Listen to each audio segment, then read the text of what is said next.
Immortality, as a concept, always baffled me.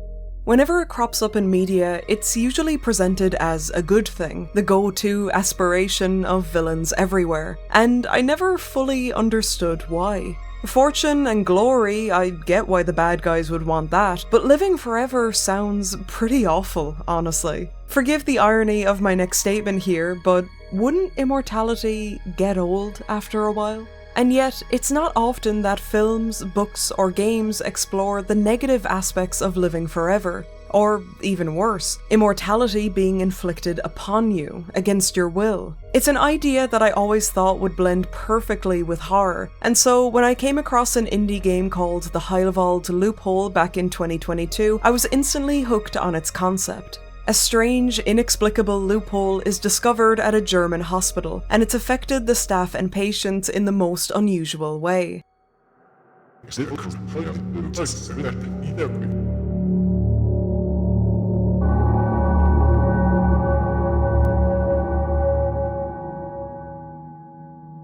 The game starts with a loud crash, our nameless protagonist waking up from the wreckage. We've landed in some kind of storage building, and there's not a soul to be seen amongst the piles of boxes and empty syringes. After wandering for a while, we find the exit, only to be greeted by a Dr. Randolph. He questions what we're doing here, telling us this area is off limits, but eventually softens once he realizes we're just as confused as he is. He brings us to his office to chat further, before suddenly slamming a syringe into our neck and loudly proclaiming that he's going to remove our liver.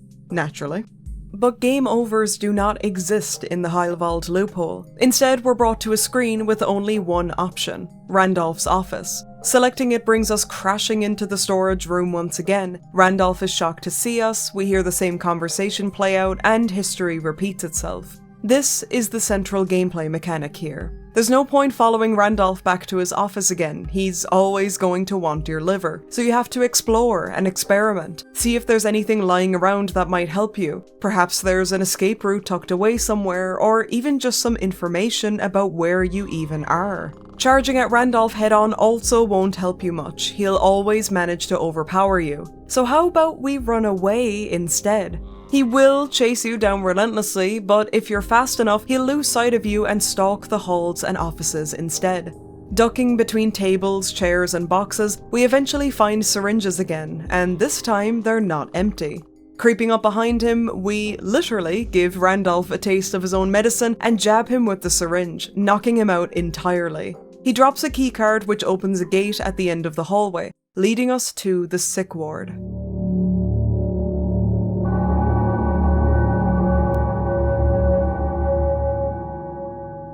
While Randolph's office was a disorganized but mostly clean space, this ward is anything but. Immediately, we notice the dark, misty air. The floors and hospital beds are dirty, walls are cracked and crumbling, and the patients aren't faring much better, with the protagonist commenting that they seem to be sedated out of their minds. The sick ward and the poor people in it have been completely neglected. Well, most of them.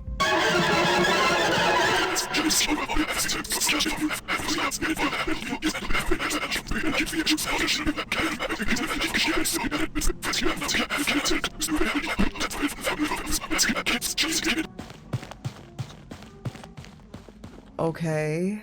So far, the Heilwald Loophole might have struck you as a gloomy, dismal game about a hospital full of murderers and weirdos. And it is that, to be fair. But dotted amongst the misery are plenty moments of unexpected comedy. Whether it's this guy's bowel problems or having to sneak into a dusty old library to rescue a patient's teddy bear. This humour extends to the hospital staff as well, with possibly one of the most eccentric cast of villains I've ever seen.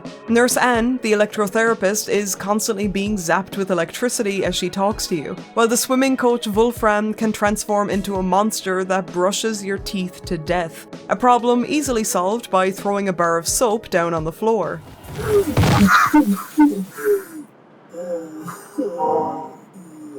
Yet the humour never overshadows the horror. It adds to it, actually. The comedy often borders on absurd. You're laughing at how weird or unexpected it is, but once the laughs are over and you're left with the question of, okay, what the hell am I looking at? And then realize that what the hell you're looking at is now chasing you, it teeters back into horror territory really quickly. It's charming, funny, creepy, and haunting all at the same time. There's plenty of laughs, but it never lets you forget that it's still a horror game when all is said and done. Anyway, our gastrointestinally challenged friend runs off in fear of Nurse Heideltraut, storming her way into the ward, her loud footsteps more akin to cinder blocks crashing against the floor. The sound design becomes particularly overwhelming here. If she catches sight of you, the audio booms in volume, and her footsteps speed up, instantly sending me into panic mode every time. Because of the loud crunch of her footsteps, it becomes really hard to gauge just how close Nurse Heideltraut is at any given moment. Whether she's down the hall or just next door, her footsteps are loud regardless, making it really easy to walk out of a room and right into her line of sight. The audio design is intentionally disorientating, suddenly preventing you from relying on your basic sense of hearing for survival. It's very clever game design, and I like it a lot. Sneaking your way to the opposite end of the sick ward brings us to yet another checkpoint, but once again, we need a keycard. A few sweeps of the sick ward later, and no, nothing. I couldn't find any keycard, and unlike Randolph, there's no weapons to help us take down Heideltraut. We've hit a wall, and for a few minutes I was at a total loss, until I realized there was a really simple solution that I hadn't tried yet. Stop running away. Get caught on purpose. Yes, it goes against all of your horror game sensibilities, but I think that is exactly what this game wants you to do. So I did a 180 and ran right towards Heideltraut, letting her toss me halfway across the sick ward, and sure enough, that's exactly what we were meant to do. Each area in this game has different potential outcomes depending on your actions, and each outcome can send you to a brand new area of the hospital, with new characters, dialogue, and sometimes new boss fights, giving the game a non-linear structure. For example, getting tossed across the sick ward by Heideltraut sends us to the cafeteria, but if you picked up the crowbar before she finds you, she'll instead assume you're on a violent killing spree and send you off to the electroshock ward for treatment. Thankfully though, you are able to see every possible outcome in a single playthrough. Finding a nearby loophole and jumping in will bring us to the overworld, where you can replay every area as many times as you want and experiment to your heart's content. If there's glowing question marks like this, then that means there's still more to do in that area, whereas no symbols at all means you've exhausted all possible routes. Even though there is an element of freedom in how you approach your playthrough, the game never feels unfocused. Each area only has 3 or 4 potential routes total, and even then, it's not even mandatory to see them all. If you just want to go ahead and blitz through to the ending, you can certainly do that, though in doing so, you'll be missing out on some of the best moments of the game. There's even side quests too. Everyone's favorite IBS sufferer will ask you to help him find his favorite pocket watch if you come across him again, and that ends up being a whole roller coaster of its own, but I will leave that for you to enjoy should you decide to play this yourself. We wake up in a surprisingly serene and cozy hospital room, though in fairness, the standards are on the floor after the sick ward. Anything is going to seem like an upgrade. Yeah, things actually feel pretty normal here for once.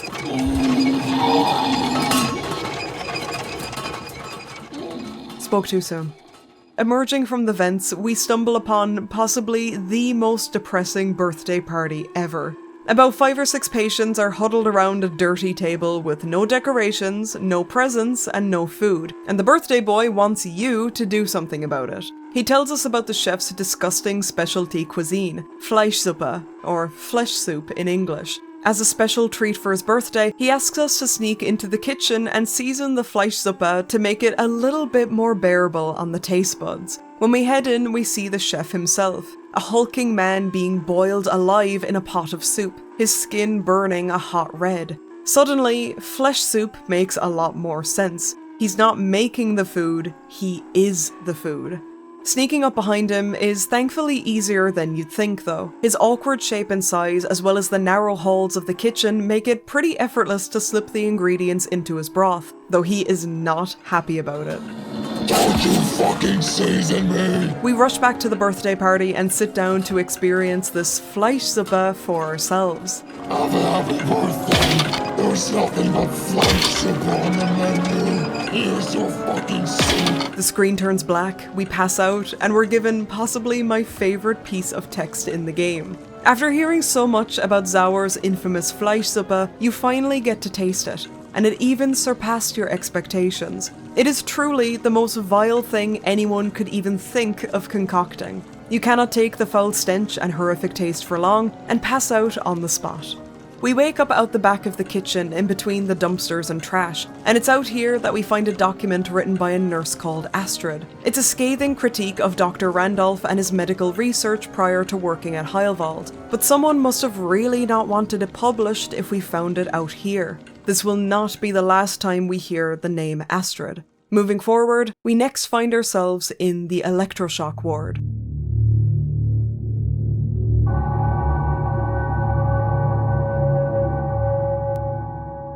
This time we land in a small waiting room. A little bit dirty, yeah, but that appears to be par for the course here at the clinic. After a few minutes of waiting, we hear someone approaching.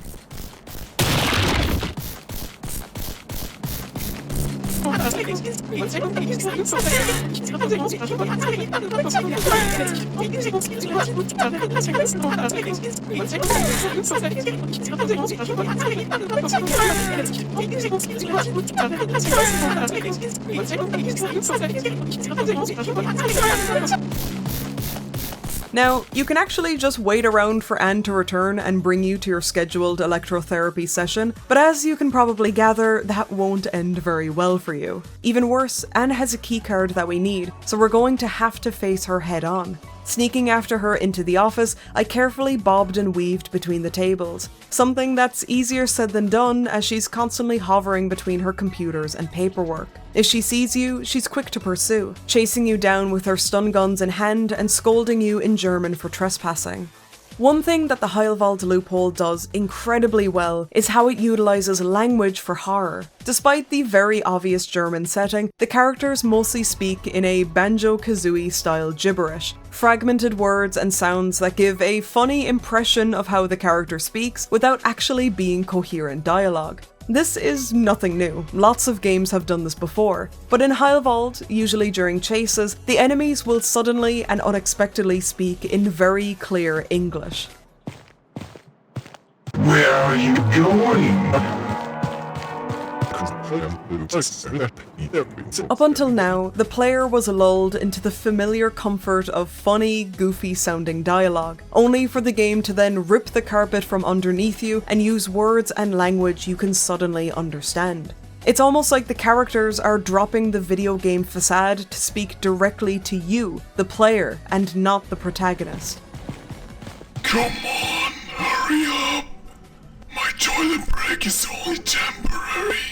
The language switch serves as a jump scare just as much as the words themselves, and whether or not you actually speak English or German, the hard pivot from unintelligible to suddenly intelligible is a wickedly creative avenue for horror that I've not seen before. Slipping into a dark hallway, I found the power generator for Nurse Anne's electrotherapy machine, messed with the switches, and dashed back to the waiting room before she'd notice I'm gone. None the wiser to my antics, Nurse Anne escorts me to the treatment room for my session, but thanks to my quiet sabotage, none of the machinery is working.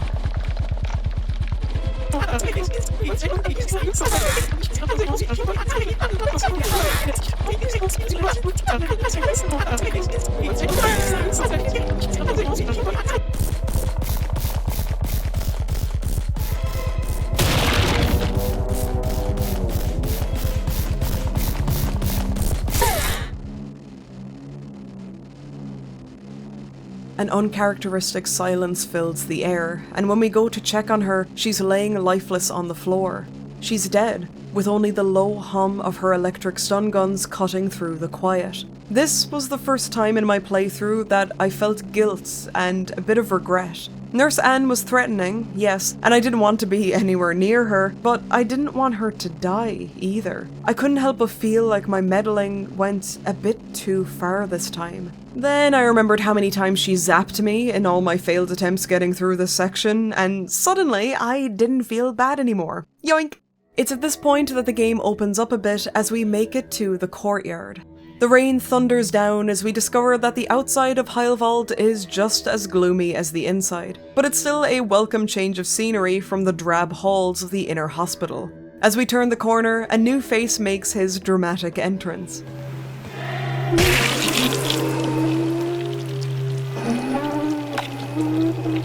He beckons us over and introduces himself as the trash collector. Whether he's a patient or just someone living off the grid, we don't know, but he seems to be living a comfortable life wandering around the courtyard and eating the hospital garbage for sustenance, insisting that anything is better than Chef Sauer's dreaded Fleischsuppe. Can't really argue with that.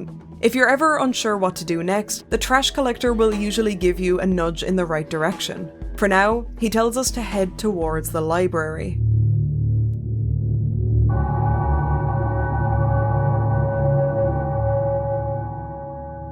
Searching around the lonely halls, we find a statue ominously sitting amongst the bookshelves. The statue wants us to deposit 5 so-called items of knowledge. These are newspapers or reports that we find around the hospital that give a little bit of insight into the staff, their medical research, and the history of the clinic itself. This statue is fashioned after the previous hospital director, Dr. Erlenmeyer, who was succeeded by Dr. Randolph, the liver enthusiast we met at the beginning. Randolph is a young, ambitious trailblazer in the medical community, though, as we already know, his medical research was often contested by another staff member, Astrid, whose writing we found out the back of the kitchen.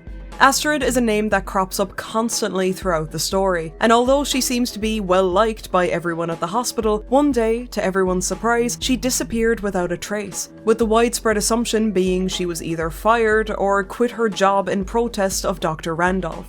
The more items of knowledge we read, the more cracks that begin to show in the foundations of the Heilwald Clinic. After depositing enough items of knowledge, we get a keycard, finally passing through the courtyard checkpoint as we enter the final stretch of the story. We arrive in an abandoned office space. There isn't a soul to be seen anywhere, and it's eerily quiet aside from a subtle ambience that sounds like distorted, staggered breathing.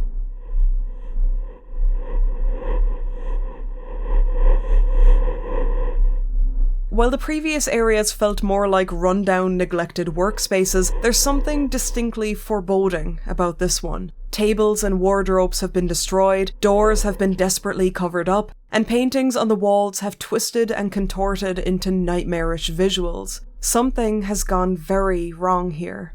Navigating through the abandoned offices and surgeries, the silence ends when we hear loud metal scraping. As we push on, the sounds get louder and louder until whatever is making the sound is right behind us. The hallways narrow and the creature's footsteps pick up the pace, chasing us endlessly in the dark until we make it to the other side. If you're brave enough to go back and look, there's no sign of any monster or person, leaving us with the question of whether any of that was real at all. Right after, we stumble upon another oddity, a hole in the ground that's been plugged shut with a comedically large cork. Yanking it out frees an invisible entity simply called the Ominous Voice, and while it's not clear whether he is a friend or foe, he's adamant that we will be the one to finally bring an end to the loophole. As we continue onwards, the Ominous Voice decides to observe the rest of our journey, but his true intentions remain unclear. We arrive at another patient ward, with a nurse called Helena tending to the patients while running around at lightning speed, literally. Eventually, she takes a break, telling us that work has been tough ever since Astrid disappeared. Helena asks us to fetch some medicine for her in the old ward while her hands are full, bringing us to another dark and dingy sector of the hospital. There's not even any electricity here, as we only have matches and lamps to light the way. Proceeding with caution, we finally see the medicine we're looking for, but the creature from earlier grabs it and runs off. We give chase, but it doesn't take long before it manages to sneak up behind us. Though, as it turns out, it means no harm. In fact, the creature was trying to help us. It's an iron lung with human hands and legs, far less threatening compared to other foes we've faced. It hands us the medicine bottle and, upon getting a closer look at us, realizes we're not who they thought we were. We gently apologize for disturbing them and head for the exit, But before we leave, the ominous voice interjects. There is always someone who starts questioning your responsible actions first. This time it was Astrid, and although she had good intentions, it ended so much worse for her. Returning to Helena and delivering the medicine, she brings us outside to Heilwald Park, reflecting on her time as nurse and how things have changed at the clinic. She tells us that she used to sit and chat with patients out here, that is, until Randolph commissioned the unsightly dental clinic on the opposite side of the park, our next and final destination.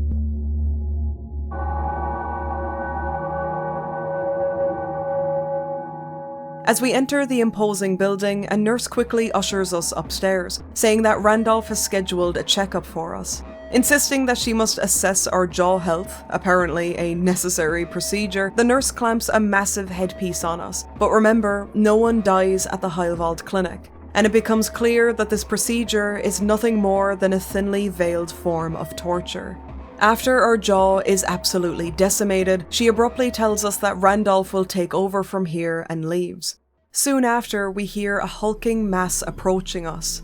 It's Randolph, who is transformed into some kind of gross amalgamation of metal and flesh.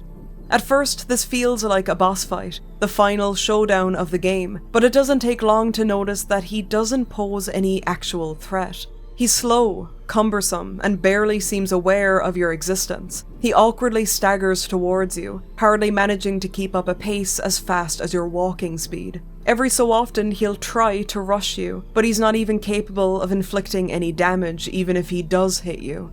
Randolph has become a pathetic, shambling creature, the summation of his bad deeds, and all that's left is to pull the plug. A portal opens up in the floor, and luring him over to it, Randolph falls through the Heilwald Loophole one final time.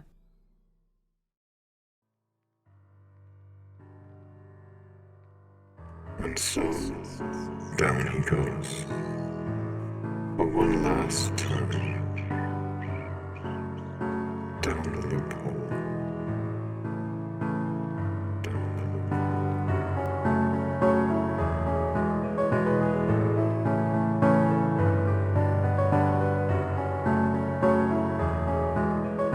Randolph is an interesting villain in that, despite being the cause of everything that's gone wrong here, he has very little screen time. He's a character whose evil actions go before him.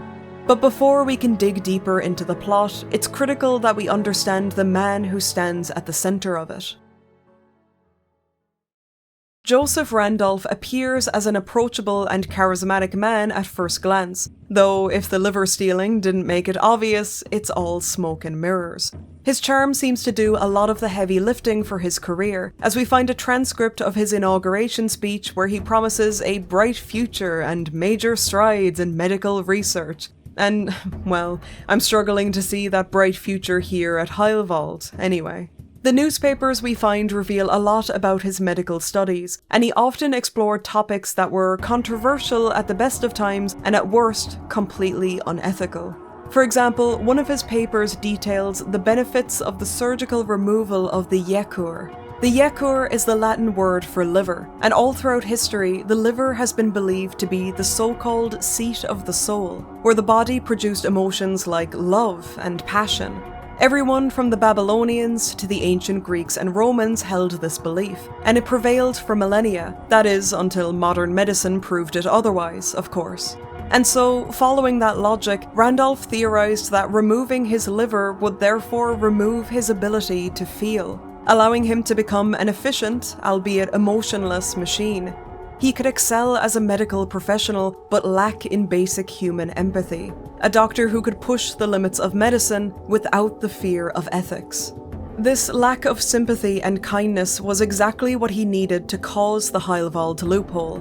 Now, what the loophole even is and how it came to be is unknown to us. We're never told if it was the result of experimentation or if it was some kind of strange anomaly that Randolph found by pure chance. But regardless of how it came to be, Randolph wasted no time in using it for his personal gain. To him, it was the ultimate scientific breakthrough. No one will ever have to die again. Everyone can live forever. But he wasn't doing this out of the goodness of his own heart. He was doing it for the glory. Everything he did was for the glory of it, actually, as evidenced when we read the announcement of the Heilwald Dental Clinic's grand opening. Marvel at it. This is my greatest work yet. The medical community will thank me in due time, said Randolph, to which the protagonist remarks that he is a self-centered prick. Pretty spot on. But who exactly is this protagonist? Out of all the mysteries at Heilwald, this is probably the hardest one to crack. The player feels like a coincidental hero, someone who quite literally stumbled into the story and went along for the ride. They appear to be completely unfamiliar with the hospital and its staff, and equally, Randolph doesn't recognize the protagonist in return. Given the time loop shenanigans at play here, some fan theories speculate that the player is perhaps a younger version of Randolph, the result of some strange anomaly born from the loophole. Personally though, I don't think there's enough weight to that theory. I think the protagonist is exactly what they appear to be, a protagonist. An everyman or woman who stumbled into the Heilwald Clinic and accidentally ended up saving the day. They're effectively a self-insert of the player, allowing you to experience everything through unbiased eyes. And, as we can observe, immortality clearly isn't all it's cracked up to be, and the adverse effects of this never-ending time loop are felt throughout every part of the clinic. We see dozens of patients on beds, neglected and forgotten by the hospital staff. They're sick, yes, but thanks to the time loop, they're never going to die. And on paper, this sounds like a great idea, one that would give Randolph the glory he so clearly wants. Look at all the lives he saved, after all. He might have thought he was doing the world a favour by snuffing out the very concept of death, but in reality, it's just led to the patients being abandoned.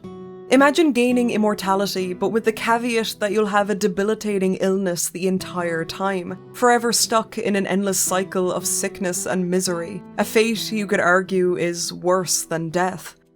This illness is not limited to those living within these four walls, but even extends to the clinic itself. When you think of a hospital, it usually evokes the image of cleanliness and order. It has to. Heilwald, however, is anything but. The rooms are often dark and dismal, and there's sometimes even a sickly grey mist in some rooms. The walls and floors are cracked and rotting, and there's black splotches everywhere, almost as if the building itself is sick. And believe it or not, for as much as the stalkers love to chase you and slap you around, they are as much victims as the patients are. They weren't always like this, of course, but as with everything else at Heilwald, the loophole seems to have warped these once good workers into terrifying, violent tyrants, the exact opposite of what a medical professional should be. This is elaborated on further during a late-game puzzle. When we first meet the ominous voice, he gives us a task. A number of statues around the area have a quote and a number. Each quote is a different ethic or principle of working in the medical field, and it is our job to assign a quote to each of the Heilwald hospital staff. These quotes all come from the Hippocratic Oath, a real ethical code in medicine that has existed ever since the 3rd century, and is still used today in many medical schools. There is a certain irony to this puzzle, however, as the quotes we apply to each staff member is the exact ethic that they are violating. For example, one quote states, "I will apply, for the benefit of the sick, all measures and only those required, avoiding those twin traps of overtreatment and therapeutic nihilism." This quote is applied to Nurse Anne, who is quick to rely on electroshock treatment if you so much as walk in the opposite direction from her. Another states, "I will respect the hard-won scientific gains of those physicians in whose steps I walk, and gladly share such knowledge as is mine with those who are to follow." This is applied to the cruel librarian Dr. Hauser, who aggressively hunts away anyone who steps foot in his library, unwilling to share his medical wisdom with anyone else. And so, in that sense, the staff members have all become twisted versions of themselves, almost to a cartoonish degree. Nurse Heideltraut, for example, longed for peace and quiet. She was often frustrated. She wanted silence. She wanted solitude. But since all those little suffering mouths around her wouldn't allow that, she went down the wrong path. Here she is now, forever stuck in a never-ending loop, constantly at the beck and call of dozens of suffering patients, her every step making a loud, thundering sound. She could not be in a noisier, more stressful environment if she tried. Wolfram was an egotistical hydrotherapist known to abuse his patients. After the loophole, he's one of the only staff members who transforms into ugly, monstrous forms of himself, the poetic aftermath of someone so obsessed with their self-image. Not only are the characters twisted versions of themselves, but even the music feels like it's been corrupted in a similar way. Randolph's theme, for example, sounds like the melody of a waltz, a style of music that typically conjures the image of elegance, high class, and grandeur, all things that Randolph likes to think he embodies. But the music is distorted and reversed, turning what should be a beautiful song into something horrific and unsettling. This parallels how Randolph has all the qualities that should make a good doctor, but his actions have proven that he is quite the opposite. Most of the music in this game sounds like it's been warped in a similar way. Audio effects sound like they're in the wrong key, the rhythms are inconsistent and offbeat, and the heavy usage of distortion in the soundtrack all feels intentional, like as if there's the makings of a normal and pleasant melody in there somewhere, but it's been contorted into something malicious and threatening. While all of the quotes from the Hippocratic Oath are relevant to this game in some way or another, the one that stuck with me the most is this. I will remember that there is art to medicine as well as science, and that warmth, sympathy, and understanding may outweigh the surgeon's knife or the chemist's drug. This quote immediately made me think of Helena, the only worker in the entire game who appears to be completely unharmed by the loophole and its effects. For her, work has continued as normal, and she seems blissfully unaware of the other staff and their murderous antics. Or else she's perfectly aware of what's going on, and she's taken it upon herself to continue caring for her patients regardless. I'd like to think her kindness and good nature prevented her from being tainted by the loophole, but ultimately that is left up to you to decide. With the hospital in disarray, she's got her work cut out for her, that's for sure, tending to patients and barely having time for a 5-minute break. She speaks to us candidly about how things used to be at Heilwald, and how she laments the changes Randolph has made to the place. She harbours some annoyance towards Astrid for disappearing without a trace, but her words come from a place of concern, not anger. Little does she know that Astrid never left, stuck in an iron lung and locked away in the old ward like it's her prison. Going by the ominous voice's interjection, Astrid strongly opposed Randolph's behaviour at the clinic, seemingly the only staff member brave enough to speak up about it. Her opposition was fueled by her sense of justice, standing up against a person of power who was abusing their high-status role and playing with the lives of his patients. And Astrid was absolutely right in thinking this, but unfortunately she flew too close to the sun, and to say she got burned is an understatement. What breaks my heart about our brief encounter with Astrid is how, despite everything that's happened to her, she's still kept her kind nature. Our natural instinct is to run away from enemies in this game, and by the time you go to the old ward, it's practically second nature. But Astrid wasn't chasing us down to harm us, she was trying to help, bringing us the medicine we were looking for, perhaps in the hopes that we would be able to help her. Seeing her unfamiliar face, she realizes Randolph is never coming back, sobbing his name as the harrowing reality sinks in that she's stuck like this forever. Wait. Oh, Joseph.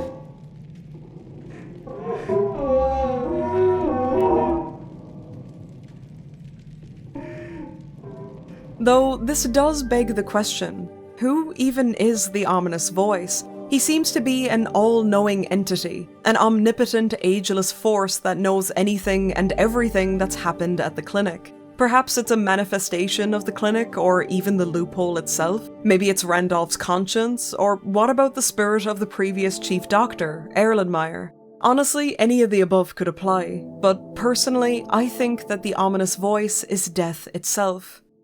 The loophole at the Heilwald Clinic has completely eradicated the possibility of death. An undeniable part of the cycle of life is gone, just like that, and the staff members, or Randolph at the very least, are trying their best to keep it that way. Out of sight, out of mind. And we see dozens of these same plugs all over the hospital, a hasty cover-up to keep death at bay. When we finally free the ominous voice, he says, It's been a while. A long while. A long while of only being able to watch as it went up in flames. I did not seek my counsel any longer.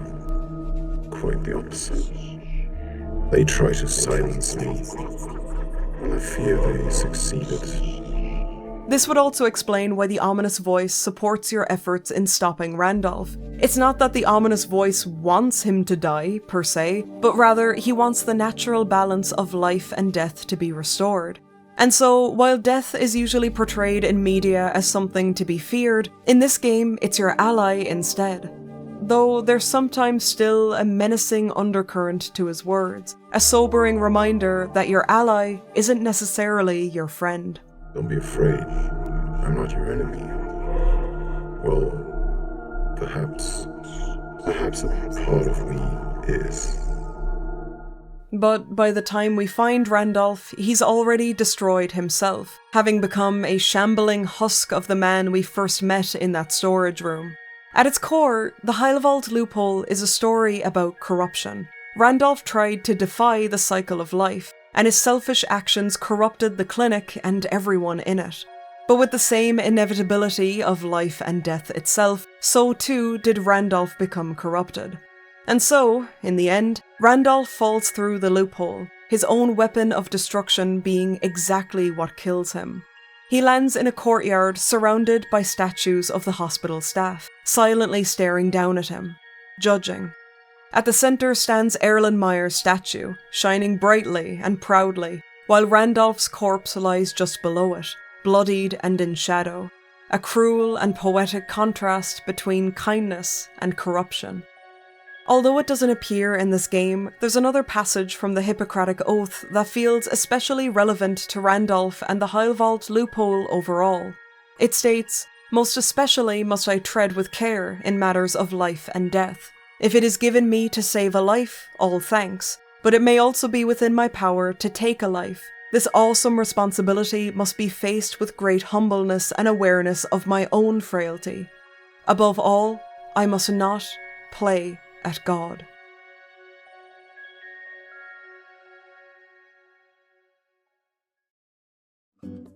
Hello, thank you for watching. Covering the Heilwald Loophole has been on the bucket list ever since I started making YouTube videos, so it's really nice to finally shine a light on this game. I really hope you enjoyed it. If you'd like video updates and stream updates and see what I'm getting up to in between videos, feel free to drop me a follow over on Blue Sky and Twitch, where I stream horror games twice a week. I also finally set up a stream archive channel. I've already got quite a few uploads over there of Clock Tower playthroughs, Silent Hill playthroughs, and a bunch of indie horror games, including the newly released By Sweet Carol, which was an absolute delight to play. So if you want some nice background noise, consider checking out my stream archive channel over at tangomushi. If you'd like to support me even more, you can either become a YouTube member or subscribe to me over on Patreon. Anyone who supports the channel this way gets access to early video previews, behind the scenes stuff, and written reviews that I don't post anywhere else for just $2 a month. The last video I posted was breaking down how I put together the rather intricate animated intro from my recent Clock Tower video. So if you'd like a little peek behind the curtain and want to support my channel in the process, consider supporting me on Patreon or here on YouTube. Okay, that's all. Thank you very much for watching, and I will see you in the next one. Bye bye!